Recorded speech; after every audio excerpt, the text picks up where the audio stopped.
Selamat pagi, ketemu lagi di Respon.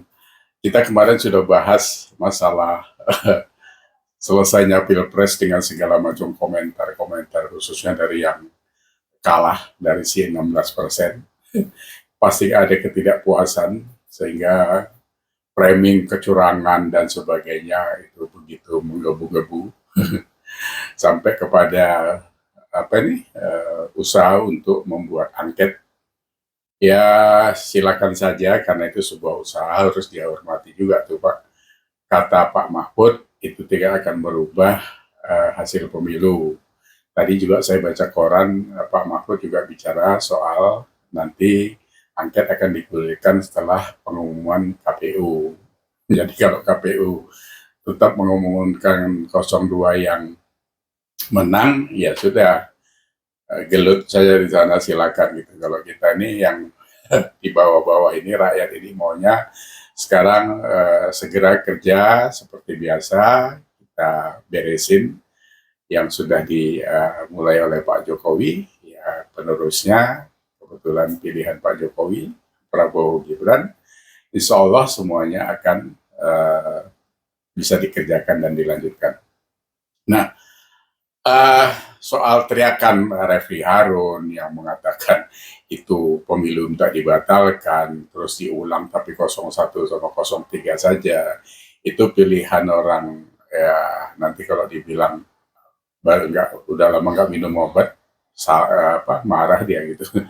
Bagaimana pemilu dibatalkan terus yang ikut cuma 01 sama 03 itu. Terus yang 96 juta suara yang milih 02 ini mau dibuang kemana? Refli.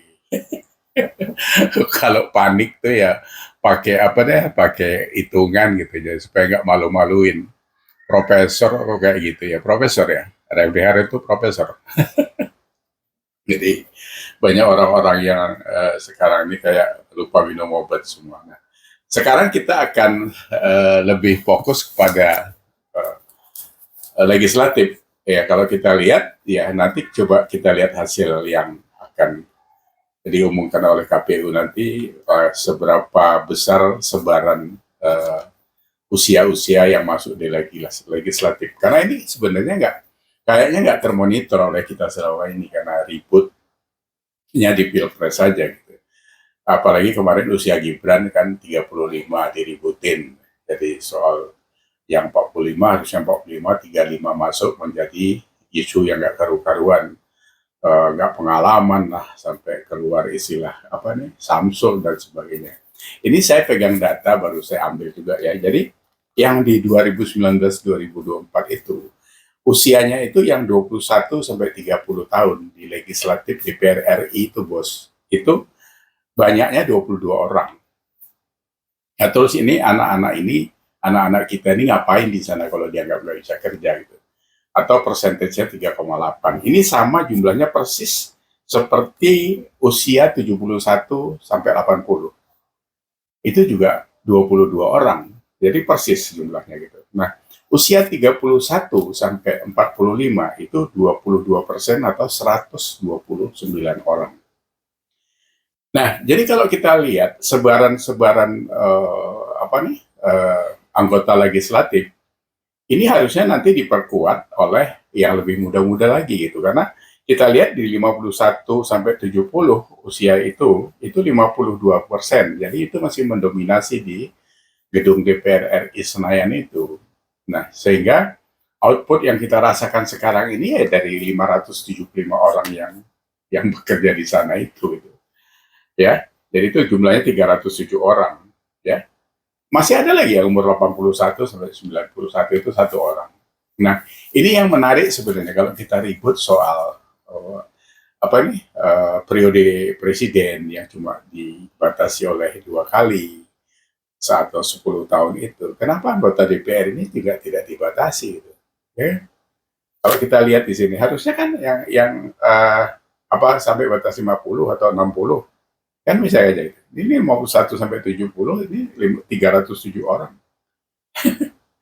Jadi harusnya kalau kita mau bicara konstitusi, bicara keseimbangan, ya harusnya kalau presiden 10 tahun, ya legislatif harusnya sih 10 tahun atau lebih panjang lagi 15 tahun. Ini kan kadang-kadang ada yang lebih dari 5 kali masih duduk di sana gitu. Sementara outputnya juga nggak jelas.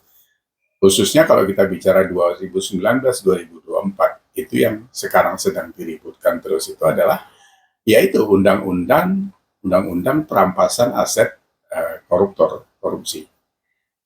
Itu kan tidak dikeluarkan. Jadi kalau kita mau bicara soal output dan keberhasilan, Komisi 3 itu harusnya pensiun semua gitu.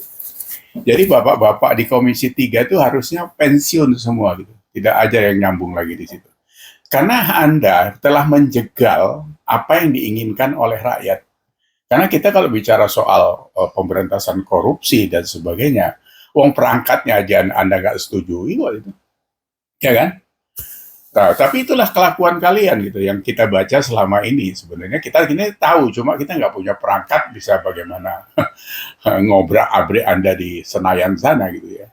Karena ya nggak mungkin kita rame-rame 1 juta orang ngeplum Senayan terus nanti membakar Senayan, itu kan sudah melanggar konstitusi nanti kan gitu kan, alasannya kan gitu. Tapi Anda sendiri di sana duduk digaji rakyat, ngabisin uang rakyat, masa reses dan sebagainya itu, tapi tidak menghasilkan apa-apa.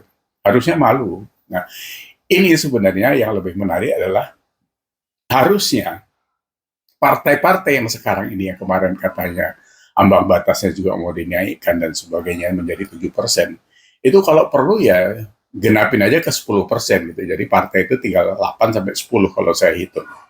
Sehingga di partai-partai ini bisa juga membuat pembinaan yang lebih intensif. Sehingga usia-usia muda, anak-anak kita sekarang ini kan pemilu kemarin saja kan kita sudah 52% itu Gen Z. Itu kan harus diperhitungkan. Jadi harusnya di dalam apa nih? Di dalam anggota legislatif di DPR RI itu juga harus tercermin seperti itu. Jadi jangan orang tua itu duduk ngantuk-ngantuk, angopan di situ nggak menghasilkan apa-apa. Bertahun-tahun berperiode-periode duduk di DPR RI. Nggak tahu sekarang itu.